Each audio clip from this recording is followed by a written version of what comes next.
Natuklasan niya na hindi nakarating sa safe zone ang kanyang kapatid, kaya sumama siya sa misyon upang hanapin ito. Nagpatuloy ang kwento kung saan nakikita natin na ang grupo ni Mofan ay kinakailangang magpatuloy sa kanilang paglalakbay, sa pamamagitan ng paglalakad dahil sarado ang ruta patungo sa kanilang pupuntahan. Isa sa kanilang mga miyembro ay nag-scout at nag-demonstrate ng kanyang makapangyarihang wind attack. Napagtanto nila na ang experienced sa pakikipaglaban ang susi upang magtagumpay sa kanilang misyon. Ginamit ni Officer Cheng ang mid-tier magic at ipinaliwanag ni Zude kung gaano ito kahanga-hanga. Nagawa ni Cheng na e-freeze ang mga halimaw upang iwasang lumikha ng ingay, upang hindi magising ang iba pa. Pagkatapos nito, tinapos nila ang mga ito ng sabay-sabay. Sinabi ni Mofan na nais niyang maging ganoong kalakas pero may nararamdaman siyang parang may pumipigil. Sinabi naman ni Zuda na karaniwan sa mga mages ay dumadating sa punto kung saan sila ay bumabagal sa pag-level at kaya naman ang pagkakast ng spell ay tumatagal. Gayunpaman, naisip ni Mofan na pwede niyang escape ang incantation dahil may libro siyang ibinigay ni Miss Tang. Nakarinig sila ng mga sigaw ng tulong at pinaalalahanan sila ni Cheng na may importante silang misyon at hindi sila nandito upang iligtas ang iba.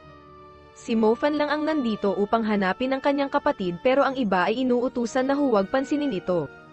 Nagbalik ang kanilang scout at sinabing pwede na silang magpatuloy ngunit huminto sila nang may namatay sa harap nila. Mukhang sinubukan nitong tumakas sa pamamagitan ng sewer system, ngunit sinabi ni Zuda na ang sewer ay ginagawang pugad ng mga Cyclops at kamatayan ang maghihintay sa kanila kung pumasok sila roon.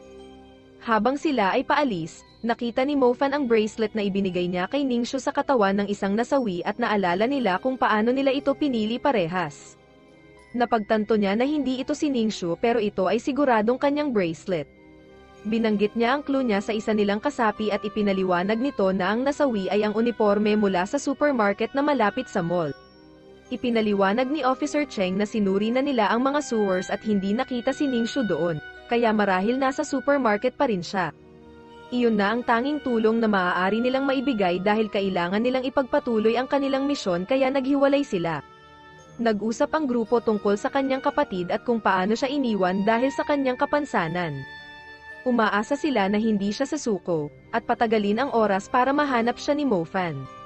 Sa supermarket, nakita ni Ningxu na siya ay napapalibutan at kokonti lang ang kanyang options. Isang halimaw ang tinangkang atakehin siya, ngunit nakita natin na nakapagtago kaagad siya. Sa ibang lugar, may dalawang kasapi ng Black Curia ang nandoon, dahil tila may maliit na military group na papunta sa mga pasukan ng mga tunnel. Kailangan nilang tapusin ang mga ito ngunit nagpasya silang maghintay dahil ang lugar na pupuntahan ng mga ito ay napakadelikado, at kailangan muna nilang antayin na mabawasan ang mga ito bago sila umatake. Nanghihinayang sila dahil hindi nila nagawang makuha ang Sacred Spring upang mas maging madali ang kanilang layunin. Nakita nila si Mofan sa malayo at nagpaliwanag ang isa na hindi na niya kailangan ng tulong para tapusin ito. Napilitan si Mofan na takasan ang atake ng isang halimaw at nakaligtas siya. Nagulat ang miyembro ng Black Curia na hindi na siya naaalala ni Mofan, ngunit ipinaliwanag niya na halos hindi na rin niya nakikilala ang kanyang sarili habang ipinapakita ang kanyang napakasamang mukha. Siya si Yuang at sinisi niya si Mofan sa lahat ng nangyari. Ipinaliwanag niya na parang aso lang ang pagtrato sa kanya ng Mo family at nang malapit na niyang makamit ang kanyang karapatan sa paggamit ng Sacred Spring, sinira ni Mofan ang lahat.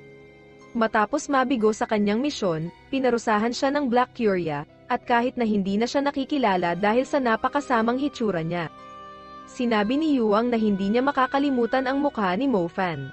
Sumumpa siya na maghihiganti, ngunit sinabi ni Mofan na, hindi naman niya kayang talunin noong una. Ipinaliwanag ni Yuang na hindi lamang siya ang may mga nakatagong kakayahan at nag-summon ng maraming Black Beast. Walang oras si Mofan dito kaya tumakbo siya. Paliwanag ni Yuang na walang laban ang kanyang dalawang talento sa kanyang mga halimaw, ngunit biglang tumunog ang cellphone niya, at ipinaalam ng kanyang partner na pinapupunta sila sa paaralan dahil dumating na ang military group doon. Hindi niya gustong umalis ngunit naalala niya na muli siyang paparusahan ng Black Curia kung malalaman nilang iniwan niya ang kanyang mga tungkulin. Iniwan niya ang kanyang mga alaga at nagpakita ng pagkadismaya dahil hindi niya masasaksihan ang pagkasawi ni Mofan. Nakaiwas si Mofan sa mga atake saglit at na-realize niyang kailangan niya ng mid-tier magic upang talunin ang mga halimaw. Na-realize rin niya na nakatakas siya, at napunta sa security room, at nakita niya ang delikadong sitwasyon ng kanyang kapatid.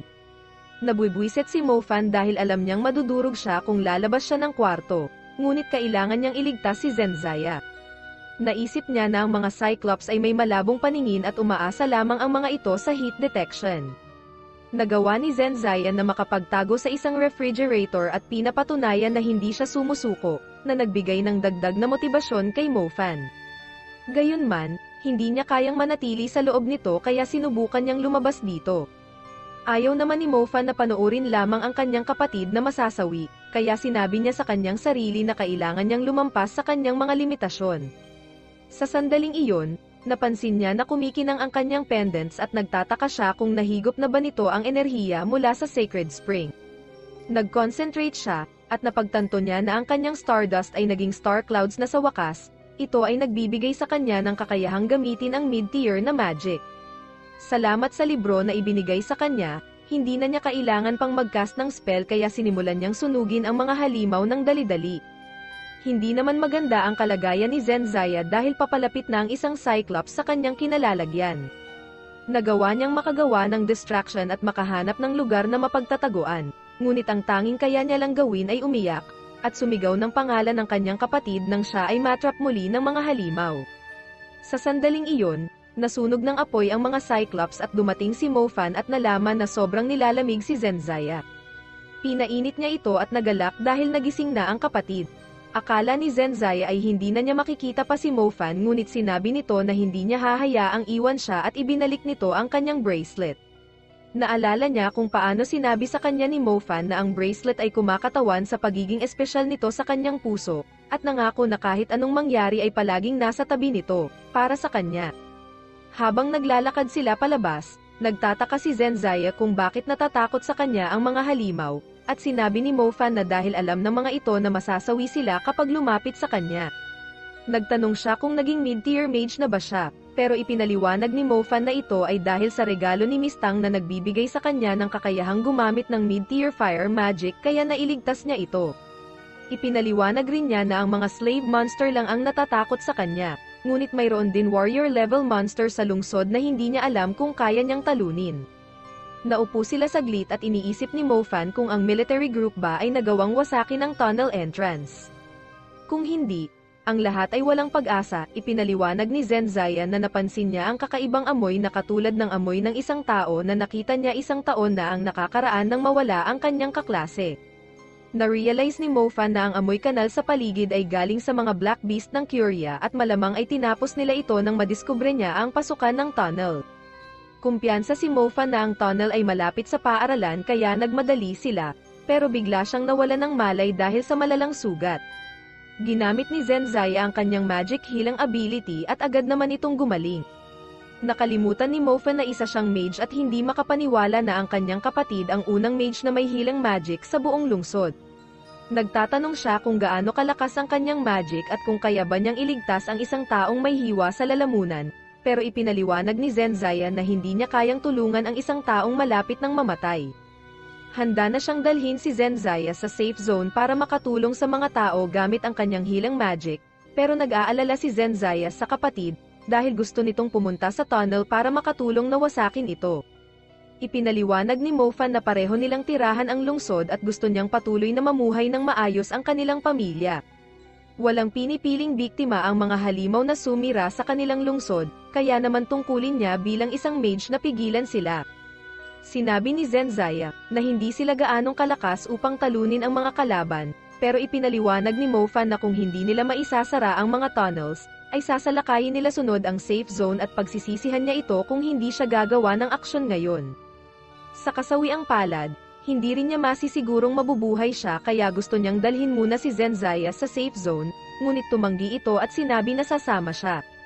Bago pa man siya makapagreklamo, pinigilan siya ni Zenzaya at sinabi sa kanya na kung hindi siya makakatulong ngayon, magkakaroon din siya ng mga pagsisisi sa sarili. Ramdam niya sa mukha ni Zenzaya na seryoso ito kaya tinanggap niya ang desisyon nito na tumulong. Sa paaralan, nakita ng grupo ng militar ang pasukan sa tunnel at milagrong nakakita sila ng isang survivor. Nagsimulang magtawag ang isang Cyclops, alam ng grupo na kailangang magmadali nila bago dumating ang iba pang halimaw. Nagawa nilang tapusin ang isang hayop, ngunit hindi sapat ang kanilang kapangyarihan upang mapasara ang entrance. Kaya, kinailangan nilang ipagtanggol ang lugar habang naglalabasan ang maraming halimaw. Sa hindi kalayuan, nakatitig si Yuang pero nagpa siya itong sumali sa laban dahil ito na ang tamang oras. Napagtanto ni Zenzaya na hindi sila pumupunta sa tamang direksyon at nilalayo siya ni Mofan sa peligro patungo sa safe zone kung saan siya dadalhin. Ipinaliwanag niya na hindi niya kayang isugal ang buhay ng kapatid, at dito sila ay nakasalubong ng isang thorn-faced wolf. Nagawa nilang makatakas at ikinuwento ni Mofan na may nakalaban na siyang ganitong halimaw noon, at muntika na siyang masawi dito, at hindi niya alam kung paano ito matatalo. Ipinaliwanag ni Zenzaya, na pagtakas lang ang kaya niyang gawin mula nang magsimula ang disaster, ngunit si Mofan ay nagawang iligtas ang kanyang mga kaklase at makabalik upang iligtas siya. Hinangaan niya ang kanyang katapangan, ngunit ipinaliwanag naman ni Mofan na kahit na totoo iyon, may ilan siyang mga tao na hindi niya nakayang tulungan. Sa paaralan, mukhang walang katapusan ang mga halimaw at dumating ang mga miyembro ng Black Curia upang mang-asar sa kanila dahil sa kanilang kahinaan. Nakilala nila si Yuang at ipinaliwanag nito na maliligtas ang kanilang mga buhay kung sila ay magsusurrender sa Black Curia. Pinaalala sa kanya ni Officer Cheng na ang Mo family ay inalagaan at pinalaki siya, ngunit malinaw na nasayang lang ang kanilang pagsusumikap. Nagalit si Yuang at nagsimula ang labanan, ang kasama niya ay nagsasabi na sila ay napakarami at hindi dapat siya pumunta kaya tumakas ito palayo. Ngunit natamaan ito at nagpa siya si Yuang na e-summon ang kanyang mga halimaw.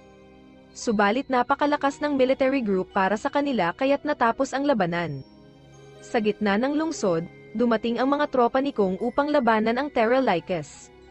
Ipinaliwanag ni Kong na ang mga high-level monster ay napakatalino at hindi ito mag-aaksaya ng enerhiya upang lumaban sa kanila, kaya kailangan munang nilang tapusin ang mga wolves. Nangangamba ang kanyang tropa na baka may ibang mga halimaw pang lumitaw, dahil malapit sila sa paaralan kung saan naroon ang mga tunnels subalit sinabi ni Kong na wala silang panahon para mag-isip at dapat lamang lumaban. Ipinaliwanag ni Cheng kay Kong na kailangan niyang iwan ang laban sa kanila, upang tipirin niya ang kanyang lakas para sa Terra Lycus, dahil siya lamang ang may kakayahang makatalo dito. Sinabi niya kay Kong na magtiwala siya sa mga kasamahan at doon ay gumawa sila ng daan para dito. Isang sundalo ang malubhang nasugatan, ngunit ipinaalala kay Kong na kailangan niyan magpatuloy. Maraming sundalo ang nag-alay ng kanilang buhay, at sa wakas, nakaharap na ni Kong ang Terra Lycus. Ang labanan ay nangyari sa himpapawid at mukhang may malaking advantage ang halimaw dito, ngunit ginamit ni Kong ang kanyang makapangyarihang zodiac magic upang magpaulan ng apoy papunta sa halimaw, at magbigay ng malakas na atake. Makikita ang labanan kahit saan, kahit sa lokasyon ni Mofan, at nauunawaan niya na ang tanging taong kayang maglabas ng ganong kalakas na kapangyarihan ay si Kong. Naging malinaw na hindi na magkakaroon ng oras si Mofan para dalhin si Zenzaya sa safe zone. Ang pinaka-importante ngayon ay siguraduhin na masira ang tunnel entrance, upang hindi na madagdagan ang mga halimaw na tutulong para kay Kong. Sinabi niya na mas mabuti din na magkasama sila, dahil gusto niyang nasa tabi niya si Zenzaya, at upang matapos nila ang disaster ng sabay. Nakita natin na ang grupo ay nag-uusap kung paanong ang kanilang misyon ay hindi naging matagumpay, ngunit biglang dumating si Mofan. Ipinaliwanag ni Zuda na imposibleng talunin ang thorn-faced wolf at nakiusap kay Mofan na iligtas ang sarili dahil may magandang kinabukasan pa siya. Ipinaliwanag ni Mofan na hindi pa sila talo, at sinabihan ang halimaw na tama na ang pagwasak nito sa kanilang tahanan. Hindi niya papayagan na magpatuloy pa ang nakakakilabot na halimaw, at ipinakita ang kanyang mid-tier fire magic. Ang napakalakas na atake nito ay nagawang talunin ang halimaw at wasakin ang entrance ng tunnel. Hindi makapaniwala ang lahat sa lakas ng kanyang pag-atake, ngunit si Mofan ay nagtataka kung tapos na ba talaga ito. Salamat sa panonood ng part 5, 1,000 likes ay nagpapakita na gusto ninyong ipagpatuloy ko ang seryeng ito at gagawa ako ng part 6.